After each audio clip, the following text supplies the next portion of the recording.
ખીમાણા ગામે દશામાની ભવ્ય શોભાયાત્રા નીકળી।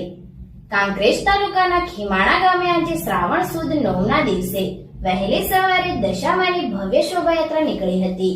દુધેશ્વર શિવાલયની બાજુમાં બિરાજમાન શ્રી દશા માતાજીના મંદિરેથી નીકળેલી ભવ્ય શોભાયાત્રા ખીમાણા ગામના જાહેર માર્ગ ઉપર ફરી હતી।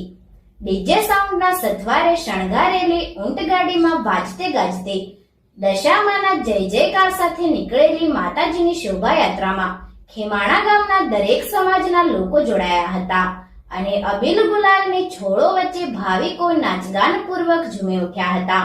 શોભાયાત્રાએ લોકોમાં અનેરું આકર્ષણ જમાવ્યું હતું। પબાપુરા વાઘેલા પરિવારના યુવાનો તેમજ ખીમાણા ગામના દરેક સમાજના યુવાનોએ સાથે મળી દશા માતાજીની આ શોભાયાત્રાનું સુંદર આયોજન કર્યું હતું। દશા માતાજીના નિજ મંદિરેથી નીકળેલી શોભાયાત્રા ખીમાણા ગામની પ્રદક્ષિણા કરી પુનઃ નિજ માતાજીના મંદિરે પધારી હતી। ત્યારબાદ શોભાયાત્રા મેળામાં ફેરવાઈ હતી। માતાજીના ચાચર ચોકમાં બહેનોએ ગરબા ગાઈ ગરબે ઘૂમી અનેરો આનંદ માણ્યો હતો। આજે વહેલી સવારથી બપોર સુધી દશા માતાજીના મંદિર વિસ્તારમાં ઘણી જ વિશાળ બહોળી સંખ્યામાં ભાવિક ભક્તો તેમજ શ્રદ્ધાળુ દર્શનાર્થીઓની ભારે ભીડ જામી હતી। આયોજકો દ્વારા અહીં પ્રસાદી વિતરણની પણ સુંદર વ્યવસ્થા કરવામાં આવી હતી। Report Ketan Vasaiya, LTV Gujarat.